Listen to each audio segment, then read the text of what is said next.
कोई भी बैंक ने आपसे पिनल इंटरेस्ट लिया 1 अप्रैल 2024 के बाद में, तो उसके अगेंस्ट आप आरबीआई को कंप्लेंट कर सकते हो। राम राम मंडली, आरबीआई ने एक बहुत बड़ा फैसला लिया हुआ है जिससे बैंकों का मनमाना कारोबार ईएमआई बाउंस से रिलेटेड पूरा खत्म हो जाएगा। ये वीडियो उन लोगों के लिए इंपॉर्टेंट होने वाला है जिन लोगों ने किसी भी रूप से बैंक से लोन लिया हुआ है और ईएमआई बाउंस किया हुआ है किसी ना किसी टाइप में। कभी भी बैंक उसके ऊपर बहुत ज़्यादा अनफेयर चार्जेस लगाती है। वो सारे चार्जेस हम लोग डिस्कस करने वाले हैं। अगर आपका ईएमआई बाउंस होता है तो स्टैंडर्ड प्रोसीजर आपने क्या करनी चाहिए, क्या नहीं करना चाहिए, और बैंक कैसे आपको लूट रहा है, कैसे आपको एक्स्ट्रा चार्जेस पे करने को बोल रहा है, पिनल इंटरेस्ट पे करने को बोल रहा है, जीएसटी चार्जेस ले रहा है उसके ऊपर, और आरबीआई का क्या कहना है उसके ऊपर, और 1 अप्रैल 2024 से क्या बदलने वाला है, ये सारी चीज़ें हम लोग इस वीडियो के अंदर डिस्कस करेंगे।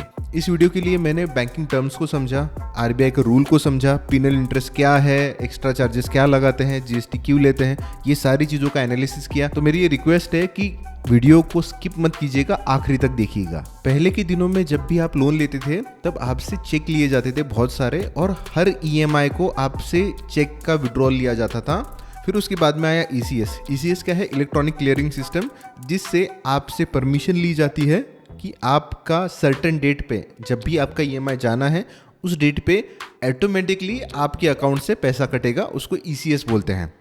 तो क्या होगा, जैसे अगर आपने कार लोन लिया, होम लोन लिया या कोई भी लोन लिया, तो आपका एक सिग्नेचर ले लेते हैं, जिससे वो अथॉरिटी ले लेते हैं आपके अकाउंट नंबर से, जहां से आपका हर फिक्स डेट पे पैसा कटता है। फिर क्या हुआ, जब भी 10 तारीख आती है तब मेरा ईसीएस कट हो जाता है और पैसा डिडक्ट हो जाता है। लेकिन क्या हुआ ना पिछले महीने कि जब मैं पैसा मेंटेन करना भूल गया उस अकाउंट में, तो मेरा ईएमआई का ईसीएस बाउंस हो गया। ईसीएस में प्रॉब्लम यह है कि जब भी आपका ईसीएस बाउंस हो जाता है, इलेक्ट्रॉनिक क्लियरेंस सिस्टम बाउंस हो जाता है, ईएमआई बाउंस हो जाता है, तो आपको कोई भी इंडिकेशन नहीं आता कि आपका ईसीएस बाउंस हो गया। सिर्फ अकाउंट के स्टेटमेंट में रिफ्लेक्ट हो जाता है कि आपका ईसीएस बाउंस हो गया है। और जब मेरा ईसीएस बाउंस हो गया तो 5 दिन के बाद में उन्होंने फिर से ट्राई किया ईएमआई का ईसीएस कट करने का, लेकिन मुझे पता ही नहीं था कि मेरा ईसीएस कट रहा है और मैं भूल गया था कि मुझे ईएमआई पे करना है। इसके लिए मेरा सेकेंड ईसीएस भी बाउंस हो गया। फिर मुझे फ़ोन आया एजेंट का कि सर आपका दोनों भी ईसीएस बाउंस हो गया है, आपको मैन्युअली उस लोन अकाउंट पे आरटीजीएस करना है। उसने मुझे अकाउंट नंबर दिया। लेकिन ट्रिक ये है कि जब मैंने वो उसको अमाउंट पूछा तब मुझे मेरे ईएमआई का 2000 रुपये ज़्यादा उसने बोला कि सर आपको एक्स्ट्रा चार्जेस, पेनल्टी फीस ये भरनी है, तभी आपका ईएमआई जो है वो एक्सेप्ट होगा। अब इसमें ध्यान देने की 2 चीज़ें हैं। पहली बात, स्टैंडर्ड प्रोसीजर ये होना चाहिए, जब मैंने ईएमआई बाउंस हो गया तो अगर आपका भी सेम होता है तो आपको क्या करना है, फटाक से दूसरे ही दिन पैसे अकाउंट में डाल देने हैं। जब बैंक ट्राई करेगा सेकेंड टाइम ईसीएस कट करने का तो आपका पैसा कट हो जाएगा, आपको मैन्युअली पैसा जाके जमा करने की ज़रूरत नहीं है या फिर आरटीजीएस करने की ज़रूरत नहीं है। तो सबसे पहले आपका ईएमआई अगर बाउंस हो जाता है तो आपको क्या करना है, सेकेंड डे ही पैसे जमा करवा देने हैं और सेकेंड ईसीएस क्लियर होने की राह देखनी है। अगर सेकेंड ईसीएस क्लियर हो जाता है तो अच्छा है, अगर नहीं होता है तो आपको बैंक से कांटेक्ट करना है और आपको मैन्युअली आइदर कैश में पैसे जमा करवाने हैं या फिर सेकेंड चीज़ आपको ईसीएस के लिए इलेक्ट्रॉनिकली आपको आरटीजीएस करना है या फिर एनईएफटी करनी है। ये हो गई स्टैंडर्ड प्रोसीजर की बात कि आपको क्या फॉलो करनी है अगर आपका ईएमआई बाउंस हो गया तो। सेकेंड चीज़, जब भी आप ईएमआई बाउंस करते हो तो बैंक आपसे 2 टाइप के चार्जेस लेती है। सबसे पहला है ईएमआई लेट पेमेंट चार्जेस और सेकंड है पिनल इंटरेस्ट चार्जेस। अब दोनों को आराम से समझते हैं। सबसे पहले है लेट पेमेंट चार्जेस, जो कि ठीक ठाक रहते हैं, 400 से 500 रुपये वो लेते हैं। उसके ऊपर भी आपको जीएसटी पे करना रहता है 18% का। मतलब अगर 500 रुपये आपने भरने हैं तो 500 रुपये के ऊपर और 18% आपको जो है जीएसटी भरना है। ये हो गया चार्जेस का टाइप नंबर 1। अब लेते हैं सेकंड टाइप, ये आता है आपका पिनल इंटरेस्ट चार्जेस। अब ये बहुत ही कॉम्प्लिकेटेड था, इसको मैंने बहुत स्टडी किया और फिर समझा कि एग्जैक्टली क्या है। तो आपका जितना भी ईएमआई है, जैसे अगर कंसिडर करो आपका घर है 50,000 रुपये ईएमआई पे, तो 50,000 के ईएमआई के ऊपर आपको एन्युअली 24% पिनल इंटरेस्ट लगाते हैं। 24% बहुत ज़्यादा है।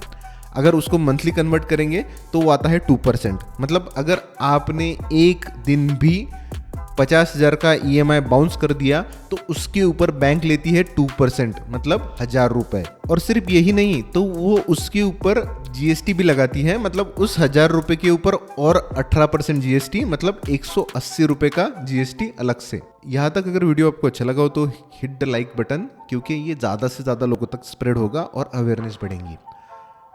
बैंक चाहता है आप EMI बाउंस करो क्योंकि वो मनमाना इंटरेस्ट चार्ज कर सकता है। अब ये 24% कहाँ से आया? RBI ने 2017 में ऐसे अनाउंस किया था कि आप पिनल इंटरेस्ट बैंक के ऊपर है वो डिसाइड कर सकते हैं।